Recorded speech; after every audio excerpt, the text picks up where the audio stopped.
pues Daniel Aranguren es nuestro CEO de Keraunos, es una persona que ha investigado sobre los rayos y ha desarrollado tecnologías y servicios para enfrentar este fenómeno y hacer que la sociedad sea más productiva y segura. Y Carlos Farías, que es el director del Observatorio de Accidentes por Tormentas Eléctricas de Colombia, es una persona que también ha estudiado el fenómeno y ha vivido de primera mano experiencias acerca de las consecuencias que tienen los rayos en la seguridad de las instituciones y son dos personas que hoy nos van a aportar mucho sobre este tema. Esta charla no es solo introductoria, sino está enfocada para diferentes públicos y esperamos que sean de su beneficio y pues como siempre estamos dispuestos para cualquier duda y cualquier inquietud que tengan en Keraunos. Daniel, le dejo la pantalla para que se pueda presentar.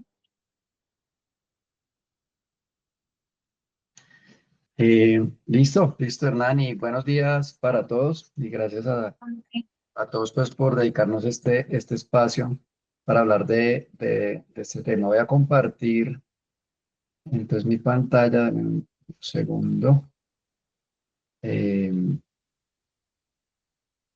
a ver, aquí creo que ya la estoy compartiendo. Agradezco si me confirman Sí, ahí, si se está viendo, si está ahí ya viendo la bien. estamos viendo, Daniel. Listo, listo, perfecto. Aquí puedo cambiar. Bueno. Bueno, entonces buenos días para todos nuevamente. Y el motivo pues que nos reúne hoy con la idea de dar esta charla es la conmemoración de este día, el 28 de junio, que es un día declarado internacionalmente como el Día de la Protección contra Rayos. Pero por qué hablamos de rayos particularmente o por qué hablamos de este fenómeno? ¿Qué es lo que nos motiva alrededor? Y son incidentes como este que se vuelve relevante en este contexto del Día Internacional de la Protección contra Rayos. El 28 de junio de 2011 murieron 18 niños y 38 más resultaron heridos en una escuela primaria en Uganda. Los niños estaban refugiando dentro de la escuela esperando que pasara un diluvio cuando hubo un impacto de un rayo directamente en la escuela y produjo pues esa tragedia que se comenta allí. Este caso no es el único, tanto en África como en otros países, incluido Colombia, hay eventos que tienen este tipo de tragedias, este tipo de resultados. Y este caso en particular, pues creo que fue como el que motivó un poco a hablar de este tema del Día Internacional de la Protección contra Rayos. Entonces quiero contar, antes de ahondar, cuál es el contexto de este día. Eso que ustedes ven ahí a la izquierda, pues es el documento de la declaración formal. Es una declaración que se da en un contexto científico de los países no alineados, es decir, es una organización de países no alineados y otros países en vía de desarrollo, es decir, estamos hablando de países, pues no países desarrollados. Y la declaración, pues para no leerla toda, digamos que allí tiene los elementos más importantes en donde se habla primero que reconociendo la cantidad de pérdidas, en donde se habla de miles de vidas en todos estos países, principalmente estos que ustedes ven en el mapa. Primero, pues reconociendo esa cantidad de muertes. Segundo, considerando que estudios que se han hecho principalmente en Asia, África y Sudamérica, se muestra que las tasas de mortalidad, tanto de muertes como de heridos, se mantienen en unos niveles pues, que no son tolerables, ¿cierto? No son tolerables de acuerdo a las normas o los estándares que hoy en día se manejan pues, en todo el mundo.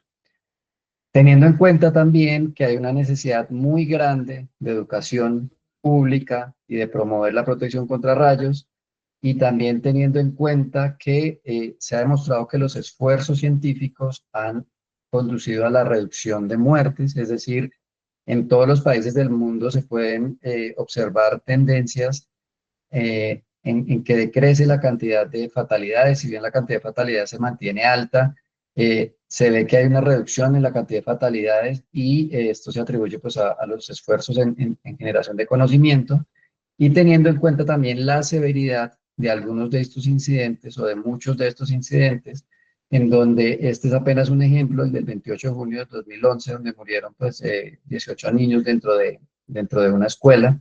Entonces, en este contexto, este evento condujo a que se realizara un simposio, un primer simposio que se hizo alrededor con la convocatoria de países no alineados y países en vías de desarrollo, un evento que se hizo en Zambia en el 2011, el 11 de agosto de 2015, perdón, y los países que participaron son los que se listan ahí: Benín, Camerún, Egipto, India, Irak, Malawi, Malasia, Nepal, Nigeria, Pakistán, Sudáfrica, Sri Lanka, Sudán, Uganda, Estados Unidos, Zambia, Zimbabue.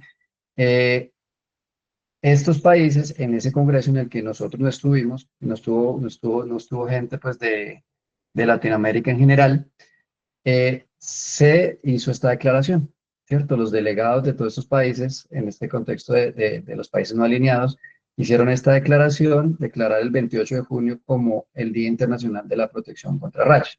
Pero esta declaración está orientada pues a que en todos los países que están en este mapa se adelanten esos objetivos principales de educación pública y de cultura, ¿cierto? Porque pues la protección es un componente que no tiene mayor eficacia si no hay un tema de conocimiento, de cultura y de conocimiento. Entonces nosotros como queraunos, como parte también de la comunidad científica, como parte del grupo de investigación de las universidades de Colombia, pues estamos también tratando de contribuir con ese propósito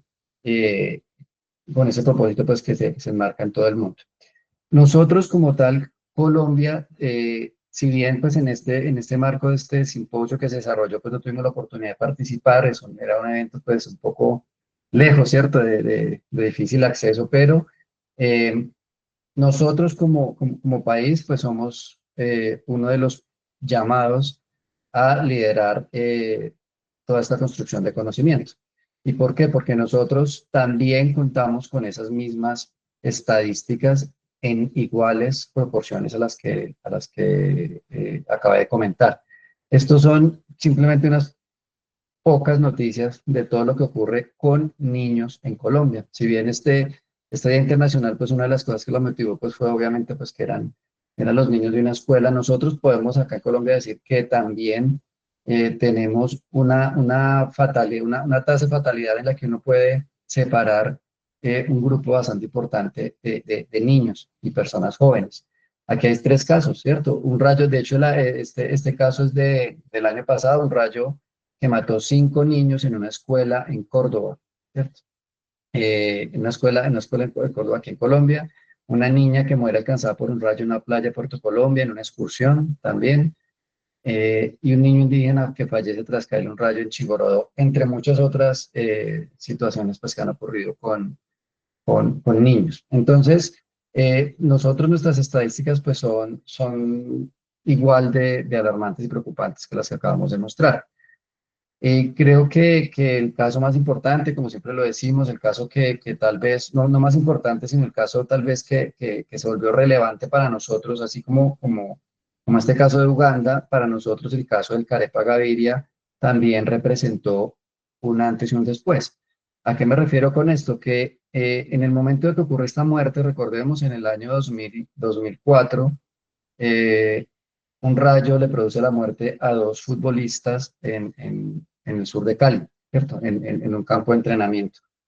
Eh, ¿Por qué digo que un antes y un después? Porque con este evento en Colombia, con este caso, en Colombia empezaron a hacerse varias cosas. Por ejemplo, se empezaron o se aceleró la discusión de normas de protección contra rayos. Ustedes, de pronto los que trabajan en el sector eléctrico, los que trabajan de alguna manera con estos temas de protección, saben que hoy en día tenemos un RETI, un Reglamento Técnico de Instalaciones Eléctricas, tenemos una norma de protección contra rayos, tenemos una norma de prevención, es decir, de sistemas de alerta de tormenta, Y todo ello no existía hace 21 años, cuando ocurrió, 21 o 23 años, no recuerdo bien si fue en el 2002 o 2004, fue en el 2002, perdón. Eh, en ese momento fue que nosotros, desde la muerte de estos dos futbolistas hasta el día de hoy, avanzamos en una serie de normas y de reglamentos pues, que son de gran utilidad. Sin embargo, no es la solución definitiva, es decir, es un gran avance, pero todavía es mucho lo que hay que trabajar para abordar un problema como este. Entonces, al día de hoy, nosotros seguimos con una tasa de accidentalidad bastante alta, que posiblemente para esa 20 años atrás no se tenía documentado y no se tenía sistematizado, pero hoy sí. Y uno de los casos que nosotros tenemos es de este tipo. Esto ocurrió, esta foto pues es una foto de referencia, pero hace unos meses, unos pocos meses, un rayo le produjo la muerte a unos trabajadores, a unos linieros en construcción de redes eléctricas. Y este tipo de casos los tenemos a lo largo de toda la industria en Colombia, la industria de transporte de energía, la industria petrolera, la industria minera, sector defensa, en muchísimas actividades económicas, industriales, tenemos accidentalidad. Y esta foto, yo creo que lo que más le hace uno reflexionar es que estos son de los sectores en donde hoy en día eh, hay normas, hay leyes, hay unas obligaciones desde el punto de vista de seguridad que todos debemos cumplir. Y sin embargo, a pesar de eso, persisten, digamos, los casos. Entonces, hay muchas cosas todavía por aterrizar, por digerir y por desarrollar para pues, poder atacar una problemática como esta. En general, nosotros somos un país de alta accidentalidad, ¿cierto? Estos son simplemente fotos de referencia, pues que de pronto no vale la pena mencionar uno por uno, pero son muertes que se distribuyen a lo largo del país, a lo largo de todo tipo de trabajos, todo tipo de personas, de labores, y que tienen que ver con nuestros campesinos, con nuestros indígenas, con nuestros niños, con nuestra fuerza pública, en fin. Entonces, de todas esta eh, tasa de mortalidad que nosotros tenemos, hay una parte que tiene que ver con tal vez personas que están en el aire libre haciendo actividades, pero hay mucha que tiene que ver con gran industria, gran industria. Entonces aquí hay un ejemplo de los efectos que los rayos llegan a producir, un fenómeno pues que a veces parece que es un tema de pararrayos, ¿cierto? Si uno pone pararrayos, pues como que se soluciona el tema, y no es así, es decir, es un fenómeno que tiene la capacidad de generar tragedias como estas que se muestran acá. Estas dos no son de Colombia, pero en Colombia han habido eventos mucho más pequeños, pero se tiene el potencial de que puedan ocurrir. Estos son catástrofes, tragedias en donde, por ejemplo, está de la derecha un incendio de hace 3 años en un puerto en Cuba, en donde unos tanques de combustible se incendian y producen la muerte de 18 personas y 146 heridos. Entonces, en sí el fenómeno del rayo pues es una amenaza permanente que toca varias aristas. Nosotros como país, creo que todos de pronto tenemos en mente que sí tenemos una mortalidad alta por rayos, pero ¿cuál es la referencia cuando nos comparamos con el resto del mundo? Entonces, aquí a la derecha lo que vemos un poco son los países del mundo en donde hay información documentada de las fatalidades por rayos, ¿cierto? Este artículo que está acá, este documento, el número de fatalidades por rayos documentadas a nivel global, son los países en donde existen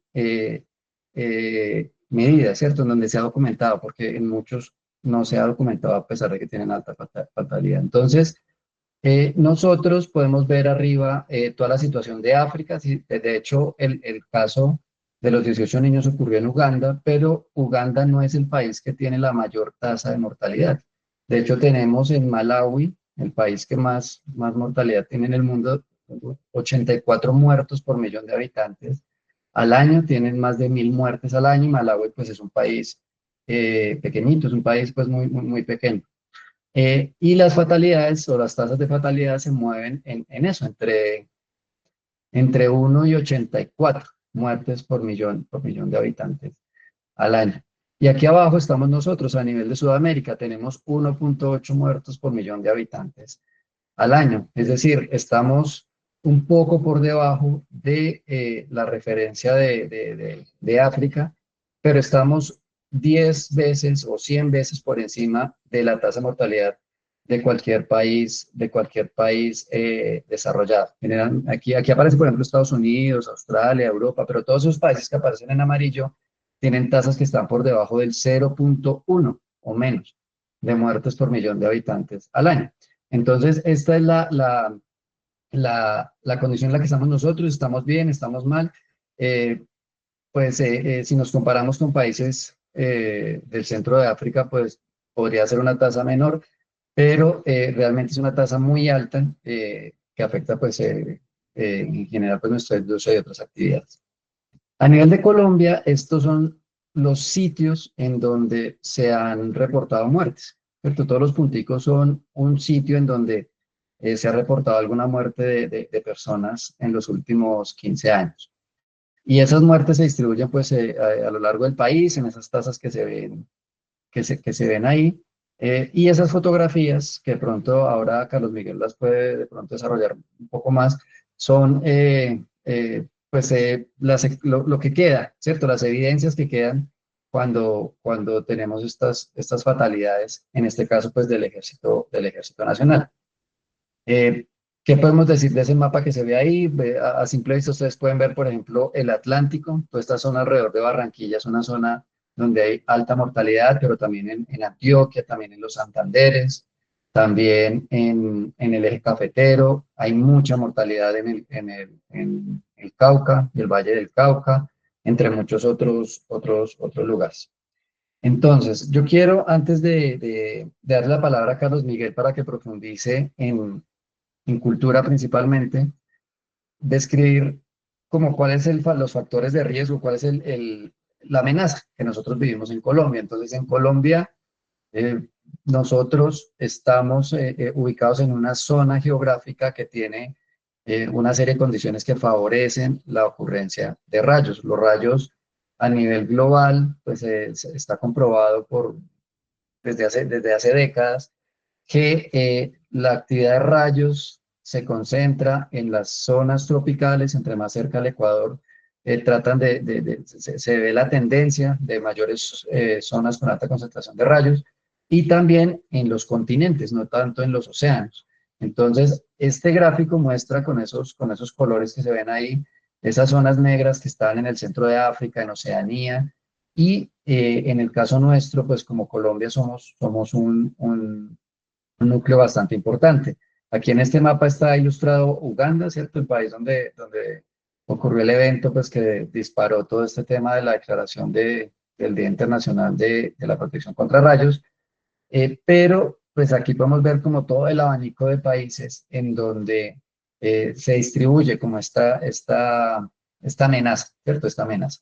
Y esta amenaza se combina con unos niveles de vulnerabilidad muy altos dados por una parte, por los tipos de construcciones, ¿cierto? Por los tipos de redes eléctricas, por los tipos de instalaciones de todo tipo, pero también por el tema cultura y educación, ¿cierto? Por el tema cultura frente al riesgo. Eh, Nosotros somos, como Colombia, uno de los hotspots de rayos en el mundo, o de los lugares de concentración de rayos en el mundo que se han publicado en diferentes artículos. Entonces, estas imágenes que estoy poniendo aquí son un ejemplo de una de las publicaciones más recientes en donde se habla de cuáles son los lugares del mundo en donde se concentran los rayos, y esto es información que se construyó con 15 años de observación satelital, de un sensor satelital llamado LIS, con el cual digamos, un satélite de órbita baja que pasaba cada determinado tiempo pues, por sobre nuestro territorio, pero que tenía la capacidad de observar la actividad de rayos y hacer un muestreo. Entonces, de toda esta observación, en este artículo se concluye, por ejemplo, que en Colombia tenemos los 10 primeros lugares, o entre Colombia y Venezuela, los 10 primeros lugares de mayor actividad de rayos a nivel de Sudamérica. Y tenemos el casi que en Colombia, pues en el lago de Maracaibo tenemos el lugar de mayor actividad de rayos en el mundo, y luego tenemos varios sitios en Colombia que están entre los primeros lugares. Este ranking se da con base en la cantidad de rayos por kilómetro cuadrado que se detectan al año. En este mapa, los puntos que se muestran, los puntos rojitos, son los lugares que en esa publicación que acabo de comentar se identificaron como lugares de alta actividad de rayos. Entonces, acá vemos en esa tablita, pues me disculpan que está pues ahí como en inglés y tiene como mucha terminología técnica, pero lo que podemos observar de esta tabla es que en el ranking global, el lugar número 1 es el lago de Maracaibo en Venezuela, en donde se reportan 232 rayos por kilómetro cuadrado al año. Pero luego tenemos Cáceres en Colombia, que queda al norte de Antioquia, que es el cuarto sitio en el mundo con mayor actividad de rayos.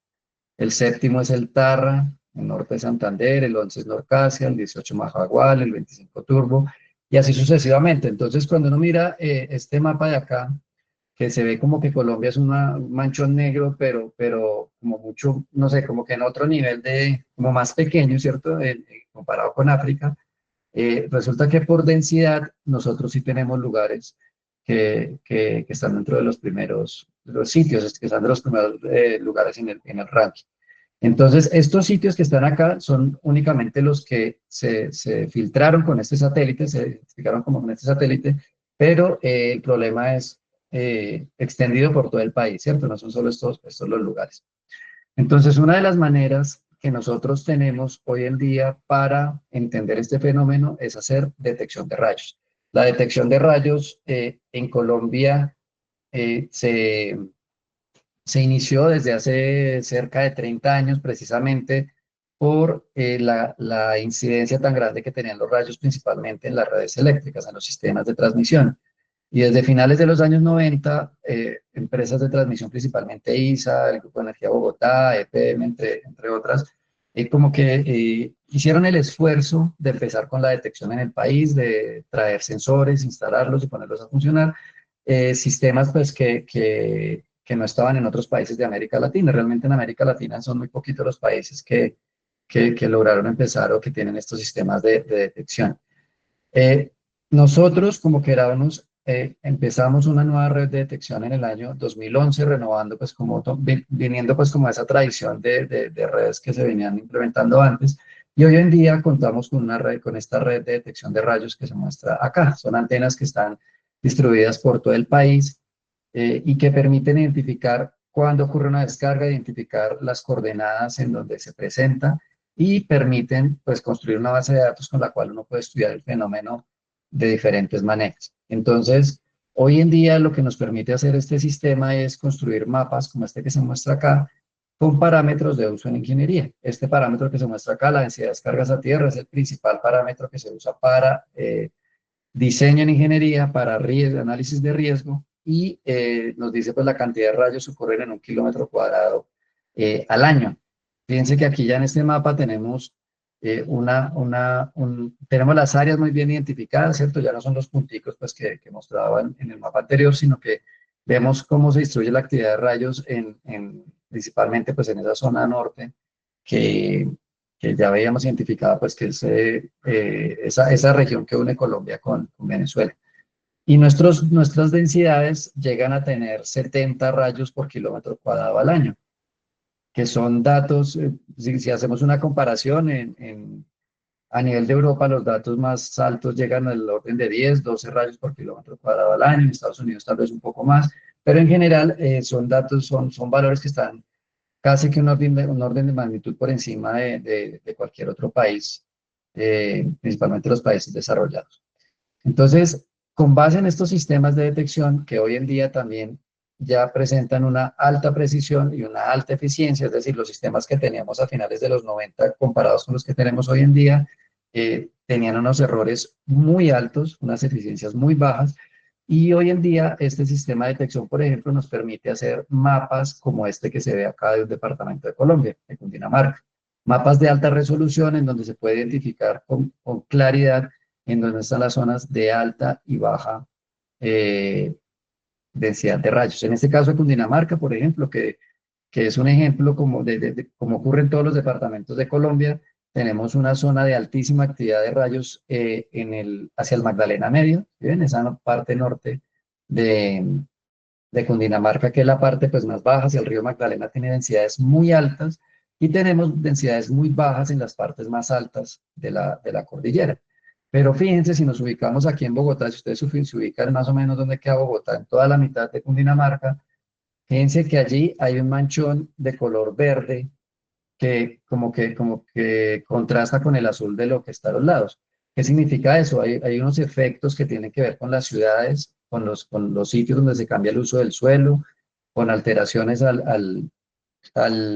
las condiciones, en donde, por ejemplo, en Bogotá nosotros ya vemos que hay una tendencia a tener mayor densidad de rayos por efectos de isla de calor y otros aspectos que uno puede mencionar que tienen que ver con que el humano, ¿cierto? La intervención humana, al cambiar las condiciones, hace que los eventos de extremos como este pues también sean más recurrentes y más severos. Y hoy en día con los sistemas de detección pues también podemos hacer análisis de mucho detalle. Si ustedes se dan cuenta acá, veníamos de ver la densidad de rayos a nivel país y hoy en día la podemos ver a nivel ciudad, con el detalle que se necesita. Hace 30 años, para Bogotá, los datos que habían era un solo dato para toda la ciudad, es decir, se hablaba de un rayo por kilómetro cuadrado al año. Y hoy en día ya sabemos que hay zonas de muy alta densidad, de muy bajas, y sabemos pues en dónde están. Entonces, gracias a esta información, pues tenemos esa capacidad de caracterización. Entonces, me salta un poco esto. La actividad de rayos en Colombia, cada vez pues, que avanzamos con la detección y avanzamos con la cobertura, pues vamos mejorando los mapas. Entonces, el de la izquierda era lo que se conocía de la red de detección en el año 2001, un mapa de baja resolución, donde pues, se conocía solamente pues, una parte del país con cierta precisión. Hacia el 2008, pues una red ampliada pues permitió obtener un mapa de mayor cobertura. Y hoy en día tenemos, por ejemplo, esta capacidad de observación, no solo en Colombia, sino también en países vecinos como Ecuador y Perú y Venezuela, en donde podemos ver todo el patrón de comportamiento del fenómeno, incluso pues con el efecto orográfico, ¿cierto? Allí podemos ver cómo se comporta la densidad en todos estos países y incluso pues cómo se ve ese contraste con la cordillera, ¿no? Que aquí se puede ver la cordillera de los Andes y las cordilleras en Colombia. Entonces, estos sistemas de detección que tenemos hoy en día y que nos permiten estudiar el fenómeno es lo que nosotros hoy en día usamos para tratar el tema de las muertes. Entonces, esta imagen que ustedes ven acá es la detección o las condiciones de tormenta que se presentaron en uno de los accidentes que yo mencionaba al comienzo, que fue la muerte de una niña en una playa, pues allá cerca a Barranquilla. El accidente ocurrió a las 11:20 de la mañana, ¿cierto? Y miren que en esta imagen, que es de las 9:16, se veía una tormenta como se movía desde el interior del país hacia la costa. Este es un patrón muy típico de tormentas en la región Caribe, por ejemplo, y ya es conocido. Entonces, desde las 9 de la mañana ya se veía que había un sistema de tormenta. Este sistema de tormenta no solamente se ve en esta red de detección de rayos que nosotros tenemos, sino que hay varias formas, hay diferentes sistemas de telemetría, de observación satelital, de radares, en fin, con los cuales este tipo de cosas se pueden ver. Entonces, desde 2 horas antes había una conciencia del riesgo y además se veía cómo se iba aproximando al lugar. Y luego, a las 11:20 de la mañana, ocurrió el evento. Entonces, desde el punto de vista del fenómeno, es un evento que podemos decir que se puede evitar y se debe evitar, ¿cierto? ¿Qué falta para evitarlo? ¿Tenemos sistemas de detección? Sí. ¿Tenemos sistema de información? Sí. ¿Qué nos falta? Conocimiento, cultura, guías, formación, conciencia, en fin, todo lo que a ustedes se les ocurre alrededor de eso, porque pues finalmente es un tema de tomas de decisiones de las personas y sus actividades. Entonces, ya para ir cerrando, y quisiera pues aquí darle, en dos diapositivas darle la palabra a Carlos Miguel. El mensaje es el siguiente: hay sistemas de información, sistemas de detección. Nosotros como Querao no somos una empresa líder, spin-off de la Universidad Nacional, que se dedicó particularmente a este tema de detectar los rayos en forma temprana a nivel país, coordinar toda la tecnología, y se tiene mucha tecnología no solo de Querao, sino de otras entidades y de otros actores a nivel nacional y a nivel mundial. Pero entonces, yo creo que esto me lo va a saltar un poco. Eh, para efectos del Día Internacional de Protección contra Rayos, el principal objetivo que nosotros tenemos es crear cultura y compartir conocimiento. Entonces, yo quiero finalizar con esta diapositiva que tengo acá. Eh, la forma, digamos, de enfrentarnos a esta amenaza de los rayos tiene que ver con ese término que está allá arriba, un sistema integral de protección contra rayos, que parte de reconocer que la protección contra rayos tiene muchos elementos, varios elementos. Entonces son como dos bloques principales: la protección está orientada a mitigar los efectos eléctricos y térmicos y mecánicos de los rayos, es decir, que cuando un rayo impacte en algún lugar, como ocurrió en esta escuela de Uganda, pues hayan unos elementos que conduzcan esa energía, digamos, esa corriente eléctrica o esos efectos en forma segura, protegiendo a las personas. Entonces, esto se llama protección.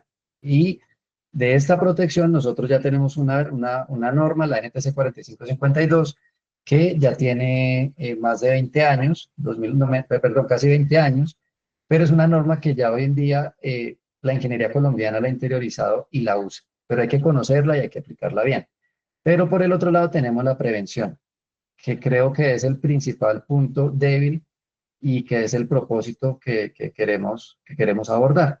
La prevención, que está basado en tecnología, ¿sí? Herramientas tecnológicas que permiten identificar la amenaza, pero principalmente en las decisiones, en la cultura y en la forma de actuar pues, de las personas. Entonces, Carlos Miguel, yo creo que me parece que hasta aquí pues es como una buena introducción. Entonces ya quisiera que usted desarrollara más a profundidad lo que queremos ver como prevención con respecto a este tema de la amenaza por rayos. Sí, señor Daniel, muchas gracias por su intervención, eh, de mucha utilidad. Entonces, vamos a ver a continuación, a hablar sobre algunas herramientas, unos tips que creo que les va a servir a ustedes en su gestión. Yo sé que la mayoría de los que nos acompañan hoy, que van a participar, trabajan en el área de prevención de accidentes, en seguridad y salud del trabajo, o CISO, HS, como lo llamen en sus empresas. Entonces les vamos a dar las herramientas que les van a servir para desarrollar su gestión en forma efectiva y en cumplimiento de las normas. Quiero saber si están viendo mi presentación. Sí, Carlos, ahí la estamos viendo. Bueno, gracias, Hernán. Bueno, entonces, uniéndonos al Día Internacional de la Seguridad contra los Rayos, que era unos, y el Observatorio de Accidentes por Tormentas Eléctricas de Colombia no quiso dejar desapercibida este día. Entonces vamos a continuar a hablar sobre unas herramientas preventivas. ¿A quiénes afecta principalmente? Estos son datos que tenemos ya desde el Observatorio de Accidentes de Tormentas Eléctricas de Colombia, que pertenece a la empresa que era uno. Entonces aquí ya tenemos nosotros datos confiables que hemos estudiado caso por caso, ya tenemos caracterización de los casos que tenemos, ya son reales, con nombres y apellidos de las personas, los lugares donde han ocurrido las situaciones y las lecciones aprendidas. Entonces, ¿A quiénes afecta aquí en Colombia? ¿A qué sectores ha afectado los rayos y que hemos observado en estos 3 últimos años, que es el tiempo que lleva el observatorio? Entonces, con evidencia propia del observatorio de accidentes por tormentas eléctricas, podemos decir que las personas y los sectores que más afectan las tormentas eléctricas, los rayos de las tormentas eléctricas, son los soldados de las fuerzas militares. También a los trabajadores de agricultura, de ganadería, la parte de silvicultura, la pesca, la minería, el sector de gas, de petróleo, de energía eléctrica, a los alumnos de los colegios, de las escuelas, de las universidades. Tenemos casos de allá por los lados de Jamundí, eso fue el año pasado, en una actividad de un ejercicio de campo, o una alumna de un posgrado murió en una de estas fincas haciendo sus prácticas y 6 personas más resultaron heridas. Entonces, colegios, ya el ingeniero Daniel habló sobre unos casos que hemos tenido en los colegios, pero en universidades también hemos tenido casos. Tenemos casos en deportistas profesionales, en deportistas aficionados y todos los que desarrollan este tipo de actividades al aire libre, la parte de excursionistas y de turistas y similares.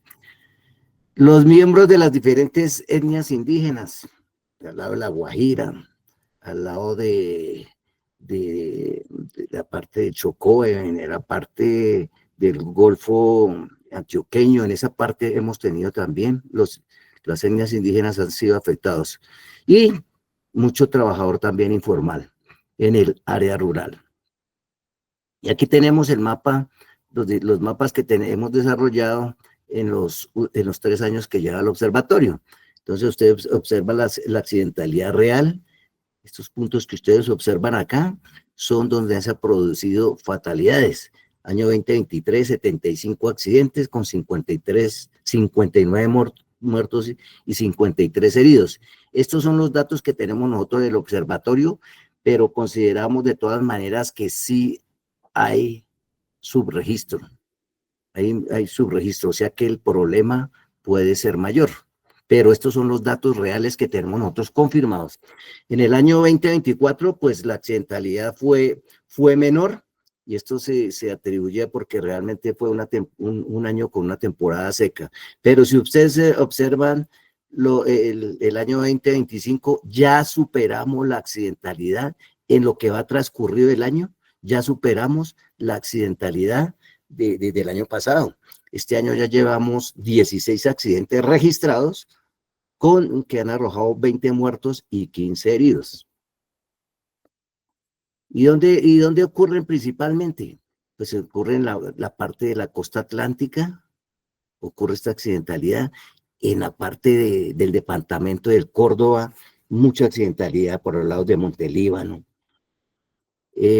Puerto Libertador. Hemos tenido casos en la parte, mira, aquí está, es la parte donde decía, esto también corresponde a un accidente de una etnia indígena. En la parte del sur de Bolívar, la parte del norte de Antioquia, hemos tenido accidentes, estos accidentes que hemos tenido también en Cundinamarca y Boyacá, en la parte del Meta y en la parte del Cauca y el Valle del Cauca, la parte de Jamundí, de Buenos Aires, del Tambo. Entonces, donde realmente hemos tenido la accidentalidad. Y quisiera que le pusiéramos especial atención a esta ayuda. Es cómo es que ingresa la corriente del rayo hacia la persona y lo afecta. Entonces, muchas personas, y la mayoría de las personas que no han estudiado este fenómeno, consideran que las muertes y las lesiones es porque el rayo les impacta directamente a las personas, y no es así. Tan solo, y esos son datos también del observatorio, tan solo el 2% de los accidentes graves, leves y mortales, el rayo les ha impactado directamente a las personas, porque se están trabajando en actividades agrícolas, ganaderas, al aire libre, tan solo el 2%, pero el 98% de las personas muertas o lesionadas, la corriente del rayo ingresó por otro mecanismo y es lo que vamos a ver. Entonces, por contacto, por tensión de contacto. ¿Y esto a qué se refiere? Cuando el rayo impacta otro elemento y a través de ese elemento circula la corriente y viene y se descarga hacia las personas. Y lo vemos en la industria del oleoducto, gaseoducto, en las vías férreas, en las redes eléctricas. Entonces el rayo impacta sobre estos elementos y a los 500, 800, 900 metros hay personas trabajando o personas tocando este elemento, las alambradas. Y viene la corriente por esa parte metálica y viene y se descarga sobre las personas. Entonces, esto lo llamamos tensión de contacto. Lo tuvimos ahorita que me acuerdo del que hablaba el ingeniero Daniel sobre estos linieros.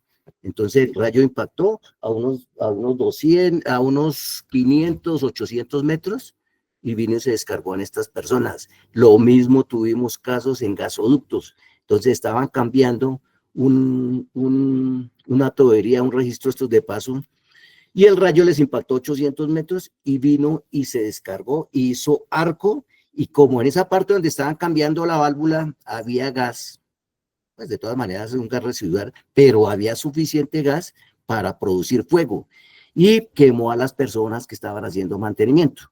Pues no fue directamente por electrocución, pero sí fueron quemaduras asociados a una descarga eléctrica de un rayo. Entonces, eso lo tenemos. Ocurre en muchos casos, es por el celular.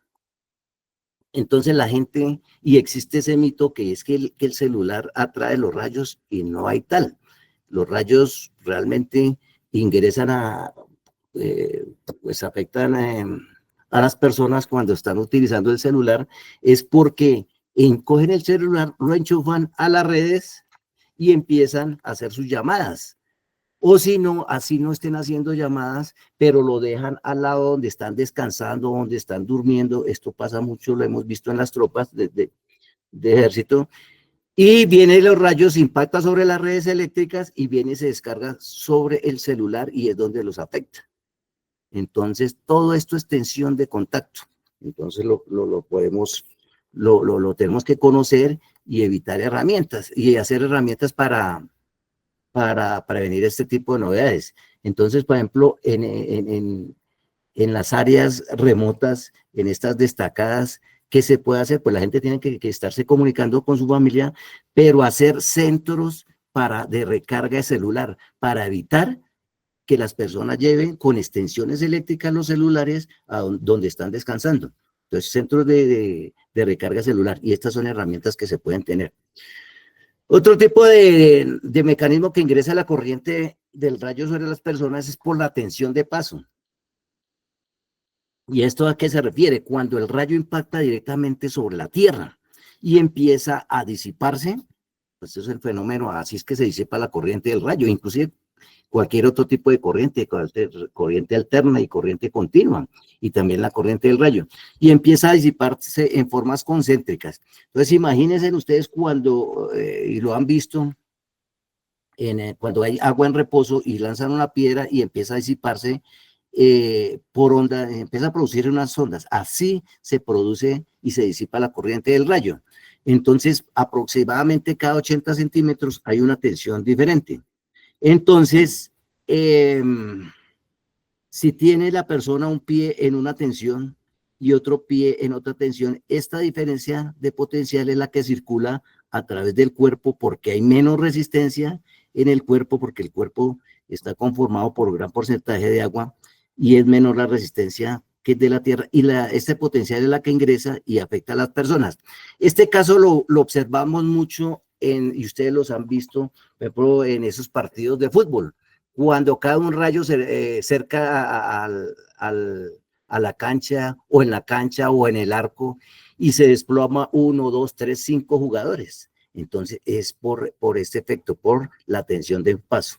Y el otro es por el impacto directo, indirecto o corriente de arco. Entonces, cuando sobre las estructuras que no están aterrizadas, entonces impacta la corriente y viene y hace arco hacia las personas y los afecta, viene y se aterriza.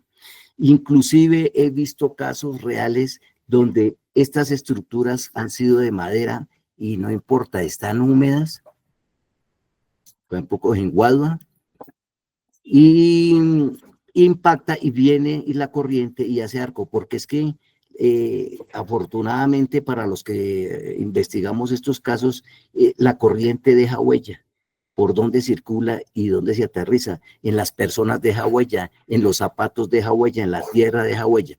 Entonces, importante tener en cuenta todas estas formas de ingreso de la corriente del rayo sobre las personas, que no solo es por contacto directo. Y entonces, ¿cómo las debemos controlar? Entonces, la realidad es que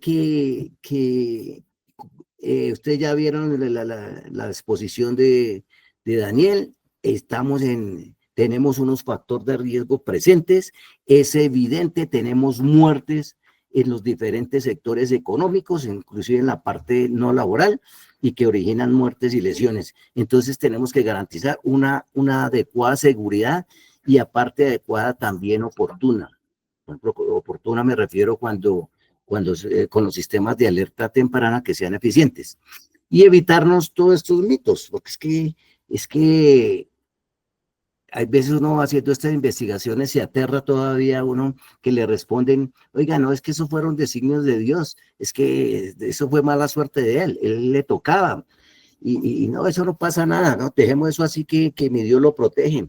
Y hay casos que todavía, y no es en una sola parte, sino esto es repetitivo, entonces dicen, oiga, es que aquí no ponemos pararrayos porque es que aquí nos recomendaron que no colocáramos sistemas de protección porque es que eso lo que hace es atraer los rayos y nos afecta. Y no, eso ya la ciencia, la tecnología ya comprobó que esos sistemas funcionan. Y eso consiste en interceptar la corriente de rayo y llevarla en forma segura y para que se aterrice en la Tierra y que no coja y que no se descargue en una forma aleatoria por las estructuras de las instalaciones. Entonces, es importante que trabajemos pues, con una adecuada y en una forma técnica todo esto de la protección. Esta es otra ayudita que recomiendo prestarle atención. Y esta es la metodología, y sobre todo los que estamos aquí y que me están escuchando y que trabajan en la parte de seguridad y salud en el trabajo. Entonces, esta es la metodología y las normas que nos recomienda todo lo que es el sistema de gestión de seguridad y salud en el trabajo, que ustedes lo conocen. Entonces, el decreto 1072 nos dice que para abordar, para prevenir y de todo lo que es la accidentalidad, entonces tenemos que primero hacer una identificación y un conocimiento del peligro. Y entonces aquí es fácil, porque es que no tenemos que investigar mucho. ¿Cuál es el peligro? Es el rayo que se descarga de nube a tierra. Ese es el peligro. Entonces, después se debe hacer la norma, dice, una vez identificado, evalúe su nivel de riesgo o su nivel de vulnerabilidad, que también lo mismo aplica en la parte de gestión de riesgo. Entonces, ustedes lo tendrán que establecer. Para eso hay herramientas. Muchas veces ustedes lo hacen con la guía técnica, la 045. La misma norma técnica colombiana, la 4552, establecen otra metodología. Y hay varias metodologías. Entonces, ustedes investigarán y como la misma norma dice que cada institución debe establecer su metodología de análisis de riesgo, pues entonces ustedes establecerán la que mejor les funcione. Pero es la metodología, identifica el peligro, valora el riesgo y establezca controles. Entonces nos dice, a la hora de establecer controles, nos dice, aplique una jerarquía de controles. Y nos da cuáles son esa jerarquía de controles. Entonces dice, primero que todo, elimine el peligro. En este caso, no se puede eliminar el peligro, el rayo no aplica, porque no hay formas de eliminar los rayos. Entonces nos dice la jerarquía de controles, sustituya el peligro por otro menos peligroso. entonces tampoco aplica porque no hay rayos más peligrosos o otros menos peligrosos, no aplica. Entonces, el tercera jerarquía de controles que nos dice, oiga, aplique controles de ingeniería. Aquí sí es lo que podemos intervenir. Y esto es lo que les quería también comentar. No, que yo conozca, no existe otra metodología. Esta es la metodología y estas son las herramientas preventivas que se dispone en ingeniería y la ciencia para prevenir accidentes por los rayos de las tormentas eléctricas. Entonces, controles de ingeniería. Entonces, dice, nos habla, se debe garantizar protección. Y aquí está la norma para que ustedes la conozcan, la 4552, que viene también de una norma internacional que es la 62305. Entonces, en protección, ¿qué dice? ¿Qué nos dicen? Se debe garantizar protección externa. Entonces, la protección externa son estos los pararrayos que ustedes ven, unas puntas captadoras encima de las cubiertas de los edificios, de las construcciones, que tienen unas bajantes y unas puestas a tierra. Y esto todo se llama el sistema de protección. Pero no tomárselo a la ligera, porque con esto, como les comentaba, esto está de acuerdo a unas normas. Y hemos visto gente que coloca a cualquier electricista sin realizar ningún análisis de riesgo, sin realizar ningún diseño, entonces, sin realizar ningún cálculo, colocan estos sistemas de protección. No, esto debe corresponder a estudios, a diseños y a una construcción adecuada. Entonces, esta es la protección externa. Entonces nos dice también en controles de ingeniería protección interna. ¿Y a qué se refiere la protección interna?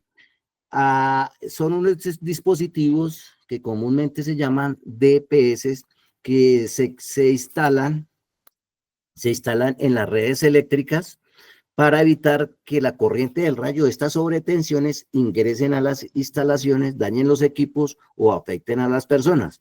Entonces, ¿qué hacen estos dispositivos? Lo que hacen es conducir estos excesos de tensiones, estos picos, los conducen a tierra. No es como muchas personas que piensan, oiga, es que con eso se aísla la corriente del rayo. No, la corriente del rayo no se aísla. Lo que se le hace es darle una vía para llevarla en forma segura a que se disipe en la tierra. Entonces, eso hacen estos DPS, no son lo que conocemos muy comúnmente, los tacos de 10, de 15, 20 amperios, no, son otros dispositivos. Y en cuanto a protección también, por ejemplo, para las áreas remotas donde hace exploración y todo esto, entonces también nos habla que se debe garantizar refugios. Entonces, unos refugios que básicamente están, que son estas áreas que están con sistemas de protección, pueden ser los vehículos, pero que tengan estructura metálica, por ejemplo, los automóviles, o una camioneta, pero entonces en la parte de la cabina, en la parte de atrás de la carrocería, no es tan seguro, o no es seguro, porque el rayo puede impactar, pero si están en la cabina, en la parte metálica, ahí se cumple un principio que llama la jaula de Faraday, que la corriente del rayo va es por la parte metálica, salta las ruedas, porque eso hay fotografías, y se disipa en la tierra. Entonces hay que garantizar unos refugios seguros. Esto de todas maneras hay que profundizar, ¿no? Esto es, como yo les decía al principio, pues son unas herramientas y son unos tips, pero esto hay que profundizar mucho en estos temas. Y otro control de ingeniería que existe son los sistemas de alerta temprana, que también está reglamentado en Colombia con la norma técnica 6593. Y en prevención, pues nos enseña, diga, todos los peligros toca estarlos monitoreando. Entonces los humos, los gases, los vapores, todos estos ambientes explosivos toca estarlos monitoreando. Pues los rayos también toca estarlos monitoreando y existen las herramientas. Entonces hay sistemas de alerta local y sistemas de alerta remota, como los que explicaba Daniel anteriormente. Entonces, esto es lo que hay disponible para prevenir los accidentes por tormentas eléctricas. Entonces, la misma resolución 1070, el decreto 1072, nos habla que también debe tener unos controles administrativos. ¿Y a qué se requiere y a qué se refiere estos controles administrativos? Oiga, que haya una guía técnica, que tengan un protocolo de seguridad. Importante es que ustedes tengan unos protocolos de seguridad o al menos unos PONS, los procedimientos operativos normalizados. Entonces, a esto se refiere los controles administrativos, que tengan su capacitación en los diferentes niveles. Entonces, una capacitación que tengan los brigadistas, porque el brigadista tiene que saber actuar si tiene una persona impactada o víctima de un rayo, cómo actuar, porque muchas personas dicen que es que la persona queda cargada con energía. No, la corriente se disipa, eso en menos de un segundo se disipó a tierra y le pueden, entonces los tienen que capacitar a los trabajadores, a los contratistas, al Comité Paritario de Seguridad y Salud en el trabajo. Otro nivel de capacitación también para todos los gestores de seguridad y salud. Entonces, capacitación. Comunicación, importante la comunicación. Entonces, porque es que la información, por ejemplo, esto de las alertas, de acuerdo como usted establecía en el protocolo, pero se debe garantizar de que le debe llegar en su momento oportuno hasta el último trabajador. Si tienen algunas novedades, algunas lesiones, entonces hacerle, de acuerdo a las normas, decreto 10 de 1401, hacer su análisis del accidente, hacer su investigación y hacer sus lecciones aprendidas. Importante señalizar y demarcar las áreas, que esto quede dentro del plan de emergencias. Entonces, ¿cuál es la contingencia? ¿Cómo se debe actuar ante una contingencia por tormenta eléctrica? Y una serie de herramientas que pueden hacer. Entonces, eso es lo que yo les quiero comentar. Entonces, para prevenir accidentes por tormentas eléctricas, controles de ingeniería, protección, sistemas de alerta, más unos controles administrativos. Mire, importante también que conozcan, hay unas distancias de seguridad. Esto no está reglamentado, pero lo común, lo que más se utiliza en las empresas, entonces es que se puedan lanzar 3 alertas, a los 15 kilómetros, a los 10 kilómetros y en un perímetro de 5 kilómetros. Entonces, si está la tormenta entre los 10 y los 15 kilómetros, simplemente no es para asustarse ni nada, es para enterarse que hay una tormenta a 15 kilómetros, las actividades se pueden desarrollar normalmente, pero si ya empieza una tormenta entre los 15 y los 10, aquí me faltó uno, entre los 15 y los 10, entonces ya pueden empezar a actuar. Si están trabajando, tampoco es para salir corriendo, es para empezar a actuar. Entonces, si hay personas a gran distancia de los refugios, entonces ir empezando a llevarla hacia los sitios seguros. Si hay personas trabajando en alturas o en tareas de alto riesgo, ir asegurando el sitio para poder llevarlos a evacuar. Pero si ya la tormenta se está desarrollando o está en el perímetro de los 5 kilómetros, entonces ya son un riesgo no tolerable y debe permanecer en un sitio seguro. Hay una serie de normas que existen. Esta información a ustedes se les va a compartir también. Entonces hay una serie de normas que existen para prevenir y para aplicar. Esta es la que consideramos que les aplica para, de pronto inclusive para la tengan en su matriz en su matriz legal. Y para terminar, invitarlos, miren, al Observatorio de Accidentes por Tormentas Eléctricas, o ATEC, a la página del observatorio, y aquí ustedes pueden descargar información. Entonces, aquí tenemos informes. Ahorita ya este año lo estamos haciendo trimestrales, pero ya tenemos informes de estadísticas y cómo se caracteriza la accidentalidad por tormentas eléctricas en Colombia. Ustedes las pueden descargar. Ustedes pueden tenemos un banco como de 50 lecciones aprendidas. Las pueden descargar ingresando a la página.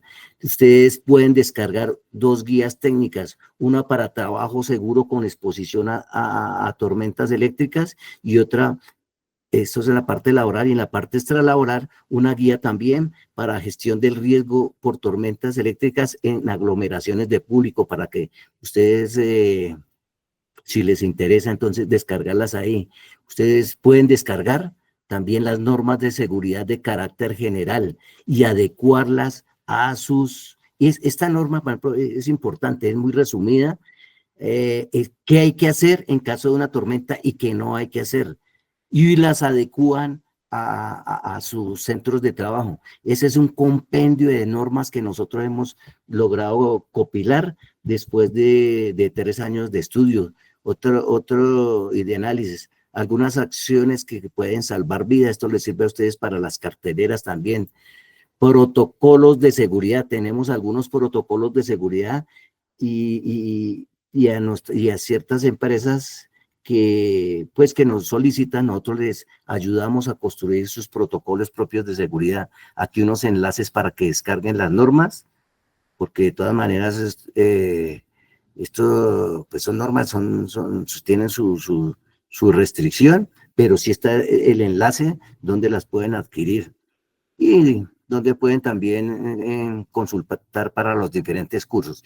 No sé si hay alguna pregunta. Con esto termino mi presentación. De pronto, si hay preguntas, por favor.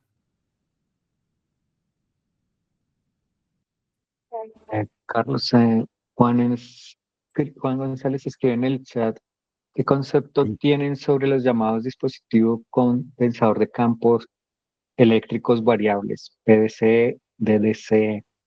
¿Realmente funciona? Pues nos tocaría, mira, yo no sé si ingeniero Daniel esté ahí para que me apoye con Sí, esos, señor. con esa respuesta. El fuerte mío es la parte ya la gestión preventiva, la parte del sistema o alguien ahí de unos que nos apoye. Sí, gracias. Sí, Juan, gracias por la pregunta. Esos dispositivos que comentas hacen parte de varios tipos de tecnologías que los llaman los no convencionales, ¿cierto? Que son los que son diferentes al pararrayos tipo Franklin. Eh, ¿Qué es que estaba mencionando Carlos? Que era importante verlo ahí. Los pararrayos son elementos que simplemente se disponen para que los rayos, para que el rayo impacte ahí, o dicho de otra manera, uno pone los pararrayos en donde se cree que es más probable o se calcula que es más probable que impacte un rayo, y se pone el pararrayos para conectarlo a unas bajantes y una puesta a tierra para conducirlo en forma segura. Es decir, el pararrayos no tiene ningún efecto activo como atraer o repeler o apantallar, o digamos, apantallar sí, pero su efecto es totalmente pasivo. Entonces, los elementos no convencionales eh, no, digamos, su principio de funcionamiento no se considera como válido dentro de las normas, todas estas guías que mencionó Carlos, y mucho menos en los temas de prevención, ¿cierto? Fíjense que Carlos arrancaba hablando desde los controles de ingeniería y los controles administrativos. Pero si uno considera ese efecto que tienen este tipo de tecnologías que pueden, digamos, como modificar el curso de los rayos, por llamarlo de alguna manera, entonces como que podríamos devolvernos al paso anterior de decir eliminar el peligro, por ejemplo, ¿cierto? O sustituir el peligro. Y esa consideración es muy peligrosa. Entonces yo sé que esos dispositivos eh, se instalan en muchos lugares y demás, pero yo creo que lo principal es decir que toda la gestión de riesgo está basada en los controles de ingeniería y en los controles administrativos, o más bien que no caigamos en el error de considerar un componente de eliminación del peligro y que eso nos distraiga y no desarrollemos los otros dos, que son los que realmente, desde el punto de vista de consenso en la comunidad científica, es lo que permite mitigar el riesgo. ¿De acuerdo? Ese es como mi comentario con respecto a las tecnologías no convencionales. Sí, Daniel, y otra que yo pueda aportar ahí es que yo he leído sobre estos dispositivos, es que dicen que no dejan formar la nube en la parte superior, donde ellos lo instalan. Entonces no dejamos formar ahí, y lo que hacen es, como decir, espantar la tormenta. Y nosotros, desde el observatorio, y esto son fuerte información que hemos sacado nosotros, tan solo el 2% de los accidentes han sido por tormenta local, o sea que se originaron en la parte donde ocurrió el accidente. El 98%, y unas gráficas que mostró ahí Daniel, ustedes observan, el 98% de las tormentas se forman es en un lugar diferente donde ocurrió la novedad y el viento las va desplazando. Entonces, creería que no, como un elemento de estos, ¿cómo va a tener más fuerza que la tormenta eléctrica para llevarla hacia otro lado? No, eso no, pues todavía en mi cabeza no cabe. Y además, lo que decía el ingeniero, científicamente no están aprobados y por las normas técnicas colombianas, ustedes no están aprobados. Científicamente no están aprobados, es lo que yo le puedo aportar ahí. No sé si hay otra pregunta. Si alguien tiene otra pregunta, pues bienvenida, puede intervenir. Igual, como vieron en la presentación de Carlos, él compartió la página del observatorio y en la página del observatorio pueden encontrar los datos de contacto de Carlos. Entonces, no duden, por favor, en contactarnos. Ahí estamos atentos para cualquier inquietud. Acá en el chat les voy a dejar nuevamente el link de la página, que ustedes lo pueden contactar. Igualmente las personas que se registraron, pues les vamos a compartir la información de la que mencionamos en la charla, además de es el link donde podrán acceder a la grabación de la charla también para que puedan compartirla. Recuerden que esta información, en la medida que la compartamos, que la divulguemos, pues ayuda a que podamos gestionar este riesgo de manera eficaz. ¿Listo?